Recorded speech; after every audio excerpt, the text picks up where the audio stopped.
ਸਤਨਾਮ ਸ਼੍ਰੀ ਵਾਹਿਗੁਰੂ ਸਾਹਿਬ JIO. ਗਿਆਨ ਅੰਜਨ ਗੁਰ ਦੀਆ, ਅਗਿਆਨ ਅੰਧੇਰ ਬਿਨਾਸ਼। ਹਰ ਕਿਰਪਾ ਤੇ ਸੰਤ ਭੇਟਿਆ, ਨਾਨਕ ਮਨ ਪਰਗਾਸ। ਪਰਮ ਸਨਮਾਨਯੋਗ ਗੁਰੂ ਰੂਪ ਗੁਰੂ ਖਾਲਸਾ ਸਾਧ ਸੰਗਤ ਜੀ, ਵਾਹਿਗੁਰੂ ਜੀ ਕਾ ਖਾਲਸਾ, ਵਾਹਿਗੁਰੂ ਜੀ ਕੀ ਫਤਿਹ। ਚੱਲ ਰਹੇ ਲੜੀਵਾਰ ਪ੍ਰਸੰਗ ਧੰਨ ਧੰਨ ਸ਼੍ਰੀ ਗੁਰੂ ਤੇਗ ਬਹਾਦਰ ਸਾਹਿਬ ਜੀ ਮਹਾਰਾਜ ਜੀ ਦੇ ਅਧਿਆਏ 22ਵੇਂ ਵਿੱਚ ਅੱਜ ਆਪਾਂ ਸ਼੍ਰੀ ਗੁਰੂ ਤੇਗ ਬਹਾਦਰ ਸਾਹਿਬ ਜੀ ਦਾ ਆਸਾਮ ਤੋਂ ਵਾਪਸ ਮੁੜ ਕੇ ਸ਼੍ਰੀ ਪਟਨਾ ਸਾਹਿਬ ਆਉਣਾ ਅਤੇ ਉੱਥੋਂ ਫਿਰ ਅੱਗੇ ਪੰਜਾਬ ਲਈ ਵਿਦਾ ਹੋਣਾ, ਇਸ ਦਾ ਪ੍ਰਸੰਗ ਸਰਵਣ ਕਰਾਂਗੇ। ਆਓ ਬੜੇ ਪ੍ਰੇਮ ਨਾਲ ਇਹ ਪ੍ਰਸੰਗ ਸਰਵਣ ਕਰੀਏ। ਗੁਰੂ ਜੀ ਆਸਾਮ ਵਿੱਚ ਕਾਮਰੂਪ ਦੇਸ਼ ਵਿੱਚ ਰਹਿ ਰਹੇ ਸਨ। ਗੁਰੂ ਜੀ ਨੇ ਕਈ ਸਾਲ ਉੱਥੇ ਬਤੀਤ ਕੀਤੇ ਅਤੇ ਫਤਿਹ ਪ੍ਰਾਪਤ ਕਰਕੇ ਨਗਾਰੇ ਵਜਾਏ। ਰਾਜਾ ਬਿਸ਼ਨ ਸਿੰਘ ਦੀ ਬੇਨਤੀ 'ਤੇ ਗੁਰੂ ਜੀ ਨੇ ਕਾਮਰੂਪ ਦੇਸ਼ ਨੂੰ ਜਿੱਤਿਆ ਅਤੇ ਦੋਨਾਂ ਰਾਜਿਆਂ ਦੀ ਆਪਸ ਵਿੱਚ ਸੁਲ੍ਹਾ ਕਰਵਾਈ ਅਤੇ ਆਪਣਾ ਕਾਰਜ ਪੂਰਾ ਹੁੰਦੇ ਸਾਰ ਹੀ ਗੁਰੂ ਜੀ ਨੇ ਵਾਪਸ ਪਟਨਾ ਸਾਹਿਬ ਆਉਣ ਦੀ ਤਿਆਰੀ ਕਰ ਲਈ। ਮਾਤਾ ਨਾਨਕੀ ਜੀ ਨੇ ਪ੍ਰੀਤ ਧਾਰ ਕੇ ਪਹਿਲਾਂ ਵੀ ਕਈ ਵਾਰੀ ਸਿੱਖ ਭੇਜੇ ਸਨ ਅਤੇ ਬਹੁਤ ਦਿਨ ਬੀਤ ਗਏ ਸਨ ਅਤੇ ਗੁਰੂ ਜੀ ਨੇ ਆਪਣੇ ਸਪੁੱਤਰ ਨੂੰ ਨਹੀਂ ਵੇਖਿਆ ਸੀ। ਮਾਤਾ ਨਾਨਕੀ ਜੀ ਹਿਰਦੇ ਵਿੱਚ ਆਪਣੇ ਪੋਤਰੇ ਦੀ ਉਡੀਕ ਕਰ ਰਹੇ ਸਨ। ਇਸ ਲਈ ਬਾਰ-ਬਾਰ ਮਾਤਾ ਜੀ ਪਾਸੋਂ ਖਬਰ ਸੁਣ ਕੇ ਸ਼੍ਰੀ ਗੁਰੂ ਤੇਗ ਬਹਾਦਰ ਸਾਹਿਬ ਜੀ ਮਹਾਰਾਜ ਉੱਥੋਂ ਚੱਲ ਪਏ। ਰਾਜੇ ਸਹਿਤ ਗੁਰੂ ਜੀ ਪ੍ਰਤੀ ਦਿਨ ਕੂਚ ਕਰਕੇ ਲੰਮੀ ਮੰਜ਼ਿਲ ਤੈਅ ਕਰਦੇ ਹੋਏ ਪਟਨਾ ਸ਼ਹਿਰ ਵਿੱਚ ਆ ਪਹੁੰਚੇ ਤਾਂ ਨਗਰ ਵਿੱਚ ਵਿਸ਼ੇਸ਼ ਤੌਰ 'ਤੇ ਆਨੰਦ ਮੰਗਲ ਹੋਏ। ਇੱਧਰ ਮਾਤਾ ਜੀ ਨੂੰ ਸੁਨੇਹਾ ਮਿਲਿਆ ਕਿ ਗੁਰੂ ਜੀ ਆ ਰਹੇ ਹਨ। ਉਹਨਾਂ ਨੇ ਬਹੁਤ ਮੰਗਤਿਆਂ ਨੂੰ ਬੁਲਾ ਕੇ ਧਨ ਵੰਡਿਆ, ਜਿਨ੍ਹਾਂ ਦੇ ਮਨ ਵਿੱਚ ਆਪਣੇ ਸਪੁੱਤਰ ਵਾਸਤੇ ਭਾਰੀ ਪਿਆਰ ਸੀ। ਆਪਣੇ ਪੋਤਰੇ ਨੂੰ ਗੋਦ ਵਿੱਚ ਲੈ ਕੇ ਸੁਣਾਉਂਦੇ ਸਨ, ਤੇਰੇ ਪਿਤਾ ਜੀ ਸਵੇਰ ਨੂੰ ਆਉਣਗੇ। ਸਾਰਿਆਂ ਨੇ ਸੁਣ ਬਹੁਤ ਆਨੰਦ ਧਾਰਨ ਕੀਤਾ। ਸਿੱਖ ਸੇਵਕਾਂ ਨੇ ਮਿਲ ਕੇ ਬਹੁਤ ਹੀ ਸੁੱਖ ਪਾਇਆ। ਮਾਤਾ ਗੁਜਰੀ ਜੀ ਨੇ ਪਾਣੀ ਗਰਮ ਕਰਕੇ ਪੁੱਤਰ ਦੇ ਸਰੀਰ ਨੂੰ ਮਲ ਕੇ ਇਸ਼ਨਾਨ ਕਰਵਾਇਆ। ਫਿਰ ਬਹੁਤ ਰੰਗਾਂ ਦੇ ਸ੍ਰੇਸ਼ਟ ਕੱਪੜੇ ਸਜਾਵਟ ਵਾਸਤੇ ਪਹਿਨਾਏ। ਗੁਰੂ ਜੀ ਦੇ ਮੁਖ ਦੀ ਉਹਨਾਂ ਨੇ ਸ਼ੋਭਾ ਵਧਾ ਦਿੱਤੀ। ਸੀਸ ਉੱਤੇ ਸੁੰਦਰ ਦਸਤਾਰ ਸ਼ੋਭ ਰਹੀ ਸੀ ਅਤੇ ਜਿਗਾ ਬੰਨ੍ਹ ਕੇ ਦਸਤਾਰ ਦੀ ਸ਼ੋਭਾ ਬਹੁਤ ਵੱਧ ਗਈ। ਮੋਤੀਆਂ ਦੇ ਛੋਟੇ ਹਾਰ ਪਹਿਨੇ ਹੋਏ ਸਨ ਅਤੇ ਲਟਕਣ ਜਿਹੜੇ ਸਬਜ਼ੀਆਂ ਨਾਲ ਜੜੇ ਹੋਏ ਸਨ ਲਟਕ ਰਹੇ ਸਨ। ਗਲ ਵਿੱਚ ਬਰੀਕ ਕੱਪੜੇ ਦਾ ਜਾਮਾ ਪਹਿਨਾਇਆ ਸੀ, ਜਿਹੜਾ ਬੜਾ ਸੁੰਦਰ ਸ਼ੋਭ ਰਿਹਾ ਸੀ। ਇਸ ਤਰ੍ਹਾਂ ਸਰਬ ਪ੍ਰਕਾਰ ਸੁੰਦਰ ਸਜਾ ਕੇ ਬਹੁਤ ਸਿੱਖਿਆ ਦੇ ਕੇ ਸਮਝਾਉਂਦੇ ਹਨ, ਤੇਰੇ ਪਿਤਾ ਜੀ ਦੇ ਨਾਲ ਇੱਕ ਰਾਜਾ ਵੀ ਹੈ ਅਤੇ ਹੋਰ ਬਹੁਤ ਮਨੁੱਖ ਵੀ ਨਾਲ ਹਨ। ਬੰਦਨਾ ਕਰਕੇ ਪਿਤਾ ਜੀ ਦੇ ਕੁੱਛੜ ਚੜ੍ਹ ਜਾਣਾ ਅਤੇ ਰਾਜੇ ਦੇ ਨਾਲ ਬੋਲਚਾਲ ਕਰਨਾ। ਇਸ ਤਰ੍ਹਾਂ ਘਰ ਵਿੱਚ ਕਾਲੀਨ ਆਦਿ ਸੁੰਦਰ ਵਿਛਾਉਣੇ ਵਿਛਾ ਕੇ ਫਰਸ਼ ਤਿਆਰ ਕਰਕੇ ਗੁਰੂ ਜੀ ਦੀ ਉਡੀਕ ਕਰ ਰਹੇ ਸਨ। ਪਟਨਾ ਸਾਹਿਬ ਦੀ ਸਾਰੀ ਸੰਗਤ ਗੁਰੂ ਜੀ ਨੂੰ ਉਡੀਕ ਰਹੀ ਸੀ। ਗੁਰੂ ਜੀ ਦੇ ਅੱਗੇ ਨਕੀਬ ਬੋਲਦੇ ਜਾਂਦੇ ਸਨ। ਨਗਾਰੇ ਦੀ ਆਵਾਜ਼ ਬੜੀ ਉੱਚੀ ਉੱਠ ਰਹੀ ਸੀ। ਇਸ ਤਰ੍ਹਾਂ ਗੁਰੂ ਜੀ ਅਤੇ ਰਾਜਾ ਆ ਰਹੇ ਸਨ। ਜਦ ਉਹ ਘਰ ਦੇ ਦਰਵਾਜ਼ੇ 'ਤੇ ਪਹੁੰਚੇ ਤਾਂ ਸਾਰੀ ਸਭਾ ਵੇਖ ਕੇ ਤੁਰੰਤ ਖੜੀ ਹੋ ਗਈ। ਉਸ ਸਮੇਂ ਮਾਮਾ ਕਿਰਪਾਲ ਚੰਦ ਜੀ ਨੇ ਕਿਰਪਾਲੂ ਗੁਰੂ ਜੀ ਨੂੰ ਗੋਦ ਵਿੱਚ ਉਠਾਇਆ ਹੋਇਆ ਸੀ। ਉਹਨਾਂ ਨੇ ਬਾਲਾ ਸਤਿਗੁਰੂ ਜੀ ਨੂੰ ਆਪਣੇ ਪਿਤਾ ਜੀ ਦੇ ਚਰਨਾਂ ਵਿੱਚ ਪਾ ਕੇ ਫਿਰ ਚੁੱਕ ਲਿਆ। ਆਪਸ ਵਿੱਚ ਇੱਕ ਦੂਸਰੇ ਨੂੰ ਵੇਖ ਕੇ ਬਹੁਤ ਪ੍ਰੇਮ ਵਧਾਇਆ। ਪਿਛਲੇ ਜਨਮ ਵਿੱਚ ਜਿਵੇਂ ਉਹਨਾਂ ਦੇ ਪਿਤਾ ਜੀ ਹੋਏ ਸਨ, ਉਸ ਸਮੇਂ ਉਹਨਾਂ ਦਾ ਨਾਮ ਮੁੰਡ ਮੁਨੀ ਸੀ। ਦੁਸ਼ਟ ਦਮਨ ਉਹਨਾਂ ਦੇ ਘਰ ਪੁੱਤਰ ਪੈਦਾ ਹੋਇਆ। ਲੱਖਾਂ ਸਾਲਾਂ ਤੱਕ ਉਹਨਾਂ ਨੇ ਤਪ ਕੀਤਾ। ਅਕਾਲ ਪੁਰਖ ਦੀ ਅੰਸ਼ ਹੋ ਕੇ ਆਏ ਅਤੇ ਸਾਰੇ ਸਰੂਪ ਨੇ ਹੀ ਵੱਡਾ ਤੇਜ ਧਾਰਨ ਕੀਤਾ। ਸ਼ੇਰ ਦੀ ਖਲ ਤੋਂ ਉਤਪੰਨ ਹੋਏ ਅਤੇ ਜੰਗਲ ਦੇ ਰਾਖਸ਼ਾਂ ਦੇ ਦਲ ਦਾ ਬਲ ਨਾਸ਼ ਕਰ ਦਿੱਤਾ। ਤਦ ਦੇ ਵਿਛੜਿਆਂ ਦਾ ਹੁਣ ਮੇਲ ਹੋਇਆ ਹੈ। ਮਾਨੋ ਬ੍ਰਹਮ ਗਿਆਨ ਅਤੇ ਆਨੰਦ ਸੁਖ ਸਹਿਤ ਸ਼ੋਭ ਰਹੇ ਹਨ। ਸ਼੍ਰੀ ਗੁਰੂ ਨਾਨਕ ਦੇਵ ਜੀ ਦੀ ਜੋਤ ਸ਼੍ਰੀ ਗੁਰੂ ਤੇਗ ਬਹਾਦਰ ਜੀ ਨੇ ਧਾਰਨ ਕੀਤੀ ਹੈ। ਸ਼੍ਰੀ ਗੁਰੂ ਨਾਨਕ ਦੇਵ ਜੀ ਦੇ ਅੰਸ਼ ਵਿੱਚ ਹੀ ਸ਼੍ਰੀ ਗੁਰੂ ਗੋਬਿੰਦ ਸਿੰਘ ਜੀ ਨੂੰ ਮੇਲਣਾ ਚਾਹੁੰਦੇ ਹਨ। ਸੁੱਖ ਵਿੱਚ ਮਿਲੀ ਹੋਈ ਸਪੁੱਤਰ ਦੀ ਬਿਰਤੀ ਵੇਖੀ। ਫਿਰ ਸਤਿਗੁਰੂ ਜੀ ਗੱਦੀ 'ਤੇ ਬੈਠ ਗਏ। ਸਾਰਿਆਂ ਨੂੰ ਮਿਲ ਕੇ ਹਿਰਦੇ ਵਿੱਚ ਆਨੰਦ ਭਰ ਗਿਆ। ਰਾਜਾ ਬਿਸ਼ਨ ਸਿੰਘ ਨੇ ਵੀ ਬਾਲ ਗੁਰੂ ਜੀ ਦੇ ਦਰਸ਼ਨ ਕੀਤੇ। ਧੰਨ ਗੁਰੂ ਜੀ ਹਨ ਅਤੇ ਧੰਨ ਗੁਰੂ ਜੀ ਦੇ ਸਪੁੱਤਰ ਹਨ। ਮੈਂ ਉਹਨਾਂ ਦੇ ਦਰਸ਼ਨ ਕਰਕੇ ਹੀ ਆਨੰਦ ਨਾਲ ਭਰ ਗਿਆ ਹਾਂ। ਮਾਤਾ ਨਾਨਕੀ ਜੀ ਬਹੁਤ ਬਿਰਧ ਹੋ ਗਏ ਸਨ, ਪਰ ਸਪੁੱਤਰ ਨਾਲ ਉਹਨਾਂ ਦਾ ਬਹੁਤ ਪ੍ਰੇਮ ਸੀ। ਉਹਨਾਂ ਨੇ ਆਪਣੇ ਹੱਥਾਂ ਨਾਲ ਆਪਣੇ ਸਪੁੱਤਰ ਦੇ ਅੰਗਾਂ ਨੂੰ ਪਰਸਿਆ ਅਤੇ ਅਸੀਸ ਦਿੱਤੀ, ਪੁੱਤਰ ਆਨੰਦ ਸਹਿਤ ਜਿਉਂਦੇ ਰਹੋ, ਤੁਹਾਡੀ ਵੱਡੀ ਵੱਡੀ ਉਮਰ ਹੋਵੇ। ਸਹਿਜ ਸੁਭਾਵਕ ਸਭ ਰੀਤਿਆਂ ਨਾਲ ਸੁੱਖ ਪਾਓ। ਸ਼੍ਰੀ ਗੁਰੂ ਨਾਨਕ ਦੇਵ ਜੀ ਸਦਾ ਤੁਹਾਡੀ ਸਹਾਇਤਾ ਕਰਨਗੇ। ਤਦ ਮਾਤਾ ਗੁਜਰੀ ਜੀ ਪਹੁੰਚ ਗਏ ਅਤੇ ਉਹਨਾਂ ਨੇ ਹੱਥ ਜੋੜੇ ਅਤੇ ਸਨਿਮਰ ਹੋ ਕੇ ਗੁਰੂ ਜੀ ਦੇ ਚਰਨਾਂ ਨੂੰ ਵੇਖਿਆ। ਸਾਰੇ ਦਾਸ ਦਾਸੀਆਂ ਨਮਸਕਾਰ ਕਰਕੇ ਗੁਰੂ ਜੀ ਦੇ ਸਰੂਪ ਦੇ ਦਰਸ਼ਨ ਕਰ ਰਹੇ ਸਨ। ਗੁਰੂ ਜੀ ਆਪਣੇ ਸਪੁੱਤਰ ਨੂੰ ਵੇਖ ਕੇ ਬਹੁਤ ਆਨੰਦ ਧਾਰਨ ਕਰਦੇ ਸਨ। ਜਾਣਦੇ ਸਨ ਇਹ ਤੁਰਕਾਂ ਦੀ ਜੜ ਪੁੱਟ ਦੇਵੇਗਾ। ਮਨ ਵਿੱਚ ਵੱਡਾ ਸਨੇਹ ਧਾਰ ਕੇ ਆਪਣੇ ਸਪੁੱਤਰ ਨੂੰ ਪਾਸ ਬਿਠਾਉਂਦੇ ਸਨ। ਇਸ ਪ੍ਰਕਾਰ ਸ਼੍ਰੀ ਗੁਰੂ ਤੇਗ ਬਹਾਦਰ ਜੀ ਬੜੇ ਆਦਰ ਨਾਲ ਪਟਨੇ ਸ਼ਹਿਰ ਵਿੱਚ ਰਹਿ ਰਹੇ ਸਨ। ਸਿੱਖੀ ਦਾ ਮਹਾਨ ਵਿਸਥਾਰ ਕਰ ਰਹੇ ਸਨ। ਜਿੱਥੇ ਕਿੱਥੇ ਸਤਿਨਾਮ ਦਾ ਸਿਮਰਨ ਕਰਦੇ ਸਨ। ਕਈ ਨਵੇਂ ਸਿੱਖ ਆ ਕੇ ਰਹਿੰਦੇ ਸਨ ਅਤੇ ਗੁਰੂ ਜੀ ਦੇ ਸੰਗ ਰਹਿ ਕੇ ਉਹ ਮਹਾਨ ਫਲ ਪ੍ਰਾਪਤ ਕਰਦੇ ਸਨ। ਭਾਈ ਮਤੀ ਦਾਸ ਬੜਾ ਬੁੱਧੀਵਾਨ ਗੁਰੂ ਜੀ ਦਾ ਦੀਵਾਨ ਸੀ। ਉਹ ਆਮਦਨ ਖਰਚ ਦੀ ਸੰਭਾਲ ਕਰਦਾ ਸੀ। ਇਸ ਤਰ੍ਹਾਂ ਸਤਿਗੁਰੂ ਜੀ ਨੇ ਕਈ ਮਹੀਨੇ ਪਟਨੇ ਸ਼ਹਿਰ ਵਿੱਚ ਬਤੀਤ ਕੀਤੇ। ਫਿਰ ਉਹਨਾਂ ਨੇ ਇੱਕ ਦਿਨ ਸੋਚਿਆ ਕਿ ਹੁਣ ਪੰਜਾਬ ਨੂੰ ਚੱਲੀਏ। ਹਿਰਦੇ ਵਿੱਚ ਅਭਿਲਾਸ਼ਾ ਉਤਪੰਨ ਕੀਤੀ। ਫਿਰ ਮਾਤਾ ਨਾਨਕੀ ਜੀ ਨੂੰ ਕਿਹਾ, ਅਸੀਂ ਹੁਣ ਦੂਸਰੇ ਸਥਾਨ 'ਤੇ ਜਾਣਾ ਚਾਹੁੰਦੇ ਹਾਂ। ਸਾਡਾ ਪੰਜਾਬ ਦੇਸ਼ ਜੋ ਵੱਡਾ ਹੈ, ਉਸ ਨੂੰ ਛੱਡੇ ਨੂੰ ਬੜਾ ਲੰਮਾ ਸਮਾਂ ਬੀਤ ਗਿਆ ਹੈ। ਕਈ ਸਾਲ ਇੱਧਰ ਬਿਤਾਏ ਹਨ। ਪੂਰਬ ਵਿੱਚ ਰਹਿ ਕੇ ਬਹੁਤ ਸੁੱਖ ਪਾਇਆ ਹੈ। ਹੁਣ ਸ਼੍ਰੀ ਅਨੰਦਪੁਰ ਸਾਹਿਬ ਜਾ ਕੇ ਵੇਖੀਏ, ਜਿਸ ਨੂੰ ਅਸੀਂ ਆਉਣ ਸਮੇਂ ਵਸਾਇਆ ਸੀ। ਮਾਤਾ ਜੀ ਕਹਿਣ ਲੱਗੇ, ਉੱਧਰ ਬਹੁਤ ਬਖੇੜੇ ਹਨ। ਤੁਹਾਡੀ ਛੋਟੀ ਉਮਰ ਸੀ ਜਦ ਤੁਸੀਂ ਇਹ ਵੇਖੇ ਸਨ। ਅਨੇਕ ਪ੍ਰਕਾਰ ਝਗੜੇ ਕਰਦੇ ਹਨ। ਸੋਢੀ ਬਹੁਤ ਸ਼ਰੀਕਾ ਕਰਦੇ ਹਨ। ਉਹ ਸਮਾਜ ਵੇਖ ਕੇ ਛਾਤੀ ਬਹੁਤ ਸੜਦੀ ਹੈ। ਭਾਰੇ ਵੈਰੀ ਬੜੇ ਦੁਖਦਾਇਕ ਬਣਦੇ ਹਨ। ਜਦ ਦੇ ਇਸ ਪਾਸੇ ਚੱਲ ਕੇ ਆਏ ਹਾਂ ਤਾਂ ਝਗੜੇ ਤੋਂ ਬਗੈਰ ਬਹੁਤ ਸੁੱਖ ਪਾਇਆ ਹੈ। ਪਿੰਡ ਜਾਂ ਨਗਰ ਦਾ ਵਸਾਉਣਾ ਕੀ ਹੈ, ਉਹਨਾਂ ਤੋਂ ਅਸੀਂ ਕੀ ਲੈਣਾ ਹੈ। ਮੇਰੀ ਸਲਾਹ ਮੰਨੋ ਤਾਂ ਉੱਧਰ ਨਾ ਜਾਓ। ਪੂਰਬ ਦਿਸ਼ਾ ਵਿੱਚ ਹੀ ਵਸਣਾ ਚੰਗਾ ਹੈ। ਇਹ ਸੁਣ ਕੇ ਸਤਿਗੁਰੂ ਜੀ ਨੇ ਆਪਣੇ ਮਾਤਾ ਜੀ ਨੂੰ ਸਮਝਾਇਆ, ਸਾਡੇ ਪਿਤਾ ਜੀ ਹਰ ਪ੍ਰਕਾਰ ਨਾਲ ਸਮਰੱਥ ਸਨ। ਤੁਰਕਾਂ ਦੇ ਨਾਲ ਉਹਨਾਂ ਨੇ ਝਗੜਾ ਕੀਤਾ ਸੀ ਅਤੇ ਸਦਾ ਹੀ ਜੰਗ ਦਾ ਝੰਜਟ ਰਿਹਾ ਸੀ। ਅਸੀਂ ਕਿਸੇ ਨਾਲ ਵੀ ਦਵੈਸ਼ ਧਾਰਨ ਨਹੀਂ ਕਰਦੇ ਹਾਂ, ਪਰ ਜੇ ਕੋਈ ਦੂਸਰਾ ਵੈਰ ਜਾਂ ਹੰਕਾਰ ਕਰੇ, ਉੱਥੇ ਪਹੁੰਚੇ ਬਗੈਰ ਕਾਰਜ ਨਹੀਂ ਸਰਦਾ ਹੈ। ਆਪਣਾ ਵੰਸ਼ ਵਿਸ਼ਾਲ ਸਮਾਜ ਹੈ। ਉਹਨਾਂ ਵਿੱਚ ਗੁਰੂ ਗੋਬਿੰਦ ਸਿੰਘ ਜੀ ਪ੍ਰਕਾਸ਼ ਧਾਰਨ ਕਰਨਗੇ, ਤਾਰਿਆਂ ਵਿੱਚ ਜਿਵੇਂ ਚੰਦ ਪ੍ਰਕਾਸ਼ ਦਾ ਹੈ। ਅਨੇਕਾਂ ਵਿਧੀਆਂ ਦੇ ਹੋਰ ਕਾਰਜ ਹਨ। ਜਦ ਉਮਰ ਵੱਡੀ ਹੋਵੇਗੀ ਤਾਂ ਇਹ ਕਾਰਜ ਕਰਨਗੇ। ਇਸ ਤਰ੍ਹਾਂ ਗੁਰੂ ਜੀ ਨੇ ਕਿਹਾ ਅਤੇ ਆਪਣੇ ਮਾਤਾ ਜੀ ਨੂੰ ਬਹੁਤ ਧੀਰਜ ਦਿੱਤਾ। ਫਿਰ ਮਾਤਾ ਗੁਜਰੀ ਜੀ ਨੂੰ ਕਿਹਾ, ਆਪਣੇ ਸਪੁੱਤਰ ਦੀ ਆਗਿਆ ਅਨੁਸਾਰ ਰਹੋ। ਇਹ ਮਹਾਂਪੁਰਖ ਦਾ ਅਵਤਾਰ ਹੈ। ਵੱਡਾ ਤੇਜ ਪ੍ਰਤਾਪ ਧਾਰਨ ਕਰੇਗਾ।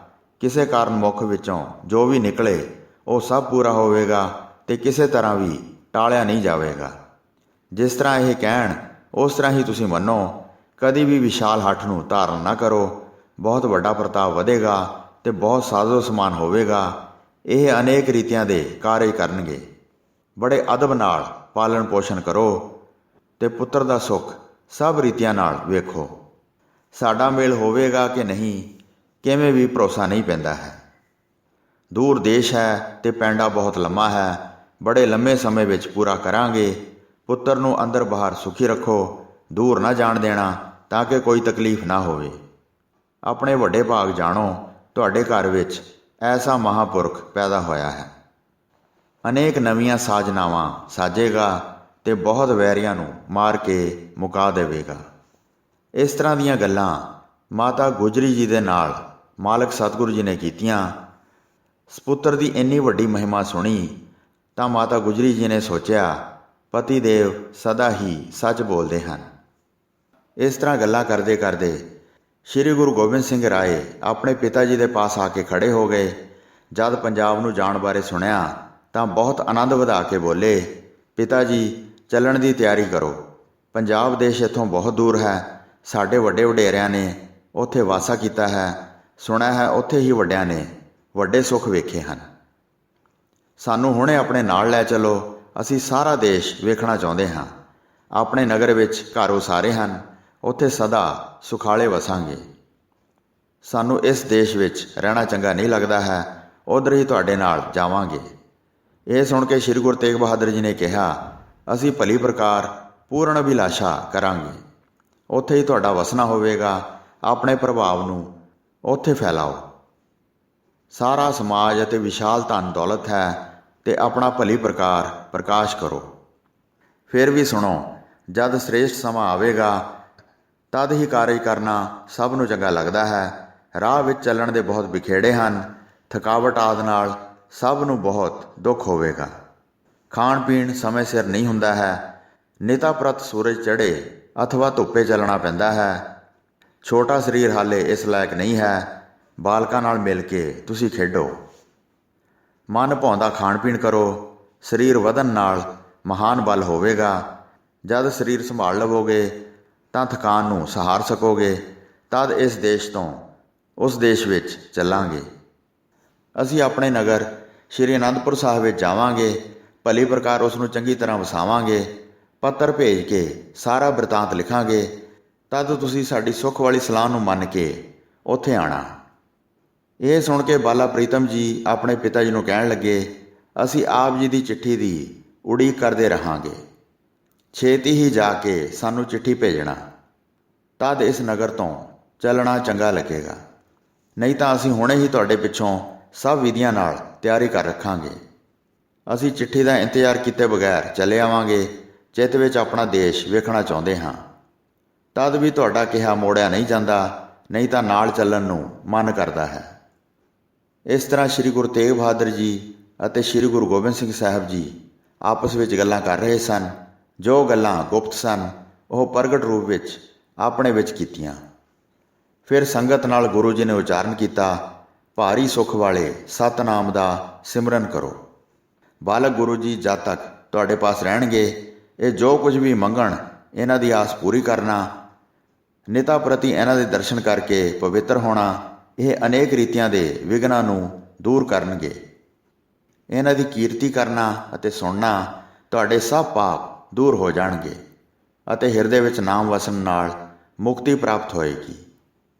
ਇਸ ਤਰ੍ਹਾਂ ਰਾਤ ਪੈ ਗਈ ਤੇ ਗੁਰੂ ਜੀ ਨੇ ਰਾਤ ਨੂੰ ਵਿਸ਼ਰਾਮ ਕੀਤਾ। ਸਵੇਰ ਹੁੰਦਿਆਂ ਸਾਰ ਹੀ ਗੁਰੂ ਜੀ ਚੱਲਣ ਵਾਸਤੇ ਤਿਆਰ ਹੋ ਗਏ। ਮਾਤਾ ਨਾਨਕੀ ਜੀ ਨੂੰ ਫਿਰ ਬੰਦਨਾ ਕਰਕੇ ਦੋਸ਼ਾਂ ਨੂੰ ਨਾਸ਼ ਕਰਨ ਵਾਲੇ ਗੁਰੂ ਜੀ ਨੇ ਚੱਲਣਾ ਚਾਹਿਆ। ਸਾਰੀ ਸਿੱਖ ਸੰਗਤ ਮਿਲਣ ਵਾਸਤੇ ਆਈ। ਨਮਸਕਾਰ ਕਰਕੇ ਹਿਰਦੇ ਵਿੱਚ ਪ੍ਰੇਮ ਪ੍ਰਗਟ ਕਰਦੇ ਸਨ। ਸਤਿਗੁਰੂ ਜੀ ਫਿਰ ਘੋੜੇ 'ਤੇ ਸਵਾਰ ਹੋ ਗਏ ਤੇ ਮਾਤਾ ਨਾਨਕੀ ਜੀ ਨੂੰ ਉਹਨਾਂ ਨੇ ਬੰਦਨਾ ਕੀਤੀ। ਬਾਰ-ਬਾਰ ਆਪਣੇ ਸਪੁੱਤਰ ਦਾ ਮੁਖ ਵੇਖਦੇ ਸਨ। ਵਿਛੜਨਾ ਨਹੀਂ ਚਾਹੁੰਦੇ ਹਨ। ਵਿਸ਼ੇਸ਼ ਪ੍ਰੇਮ ਹੈ। ਮਾਤਾ ਜੀ ਦਰਵਾਜ਼ੇ ਵਿੱਚ ਖੜ੍ਹੇ ਸਨ। ਅਸੀਸ ਦਿੰਦੇ ਹਨ, ਮੁਕਤੀ ਚਾਹੁੰਦੇ ਹਨ। ਹੰਝੂ ਨਹੀਂ ਕੇਰਦੇ ਤਾਂ ਕਿ ਅਪਸ਼ਗਨ ਨਾ ਹੋਵੇ। ਸਤਿਗੁਰੂ ਜੀ ਆਖਰੀ ਮਿਲਣ ਬਾਰੇ ਜਾਣਦੇ ਹਨ। ਦਰਸ਼ਨ ਦਿੱਤੇ ਹਨ। ਬਹੁਤ ਪ੍ਰੇਮ ਹੈ। ਜਾਣ ਸਮੇਂ ਮਾਤਾ ਗੁਜਰੀ ਜੀ ਨੇ ਦੋਵੇਂ ਹੱਥ ਜੋੜੇ ਤੇ ਸੁੱਖ ਦਾਤੇ ਗੁਰੂ ਜੀ ਨੂੰ ਚਾਹ ਕਰਕੇ ਬੰਦਨਾ ਕੀਤੀ। ਗੁਰੂ ਜੀ ਘਰ ਨੂੰ ਛੱਡ ਕੇ ਸ਼ਹਿਰ ਵਿੱਚ ਚਲੇ ਗਏ। ਜਿਨ੍ਹਾਂ ਸਿੱਖਾਂ ਦੇ ਮਨ ਵਿੱਚ ਪ੍ਰੇਮ ਸੀ ਉਹ ਗੁਰੂ ਜੀ ਦੇ ਨਾਲ ਆਏ। ਜਦ ਕੁਝ ਦੂਰ ਸਤਿਗੁਰੂ ਜੀ ਆ ਗਏ ਤਾਂ ਸਾਹਿਬਜ਼ਾਦੇ ਨੂੰ ਆਪਣੇ ਨਾਲ ਲਿਆਏ। ਪਟਨਾ ਨਗਰ ਬਹੁਤ ਵੱਡਾ ਵਸਦਾ ਸੀ। ਅਨੇਕਾਂ ਧਨੀ ਲੋਕ ਉੱਥੇ ਰਹਿੰਦੇ ਸਨ। ਗੁਰੂ ਜੀ ਨੇ ਉਸ ਦਿਨ ਨਗਰ ਵਿੱਚ ਹੀ ਡੇਰਾ ਕੀਤਾ। ਸਪੁੱਤਰ ਸਹਿਤ ਸੰਗਤ ਦਾ ਸੰਗ ਮਾਣਿਆ। ਪਿੱਛੇ ਬਹੁਤ ਸਿੱਖ ਇਕੱਠੇ ਹੋ ਕੇ ਪਹੁੰਚ ਗਏ। ਅਨੇਕਾਂ ਲੋਕ ਉਪਹਾਰ ਲਿਆ ਕੇ ਮਿਲੇ। ਸਤਿਗੁਰੂ ਜੀ ਦੀਵਾਨ ਲਾ ਕੇ ਬੈਠ ਗਏ। ਯਥਾਯੋਗ ਸਾਰਿਆਂ ਨੂੰ ਕਿਹਾ। ਘਰਾਂ ਨੂੰ ਜਾਣ ਵਾਸਤੇ ਸਾਰੇ ਵਾਪਸ ਕੀਤੇ। ਰਾਤ ਪੈਣ 'ਤੇ ਗੁਰੂ ਜੀ ਸੌਂ ਗਏ। ਜਾ ਕੇ ਸ਼ੌਚ ਇਸ਼ਨਾਨ ਕੀਤਾ ਤੇ ਆਪਣੇ ਸਪੁੱਤਰ ਨਾਲ ਸਭ ਵਿਧੀਆਂ ਨਾਲ ਬਚਨ ਕੀਤੇ।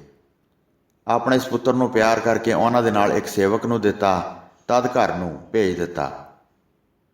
ਬਾਲਾ ਪ੍ਰੀਤਮ ਜੀ ਆਪਣੇ ਪਿਤਾ ਜੀ ਨੂੰ ਬੰਦਨਾ ਕਰਕੇ ਆਪਣੇ ਘਰ ਨੂੰ ਚਲੇ ਗਏ। ਸ੍ਰੀ ਗੁਰੂ ਤੇਗ ਬਹਾਦਰ ਜੀ ਨੇ ਸ੍ਰੀ ਗੁਰੂ ਗੋਬਿੰਦ ਸਿੰਘ ਜੀ ਨੂੰ ਕਿਹਾ, ਅਸੀਂ ਛੇਤੀ ਆਵਾਂਗੇ।